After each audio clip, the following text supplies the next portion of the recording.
Bonjour à tous. Dans la vie, nous essayons de faire au mieux et nous essayons de faire le mieux possible parce que nous sommes des enfants de Dieu et nous avons compris et nous avons choisi de vivre cette vie parce que nous aimons Dieu et nous avons compris, je le disais, que Dieu nous aime et que ce qu'il veut pour nous, c'est ce qu'il y a de meilleur.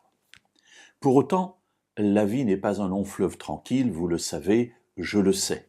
Les difficultés ne manquent pas, et lorsque nous devenons croyants, souvent, les choses s'aggravent, parce que l'ennemi ne veut pas nous voir lui échapper, et il redouble d'efforts pour nous ramener dans sa bergerie à lui. Alors, un de ces éléments qui nous fait mal, c'est de voir comment ceux qui vivent à côté de nous, que la Bible va parfois appeler les méchants, c'est-à-dire ceux qui ne croient pas en Dieu, ceux qui ne veulent pas vivre avec Dieu, prospèrent, alors que nous croulons sous les difficultés, sous les problèmes. La Bible a plusieurs passages qui viennent nous encourager dans ces situations. L'un d'entre eux se trouve dans le livre des Proverbes, au chapitre 24, et au verset 19 et 20.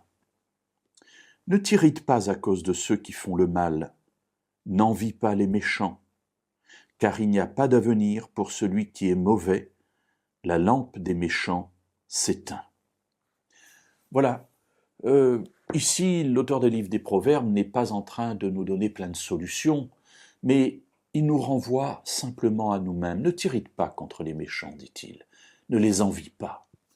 Voilà, la fin est ce qui est important. Bien sûr, pendant le séjour terrestre, il peut y avoir des choses qui nous gênent, qui nous font du mal, parce qu'on les voit prospérer, mais regarde la fin, nous dit le livre des Proverbes. Et leur fin, eh bien, c'est que leur lampe s'éteint. Alors, cela ne vaut même pas la peine qu'on s'irrite contre eux. Toi, tu as choisi la bonne part, va jusqu'au bout. Ta lampe à toi, elle, ne s'éteindra jamais.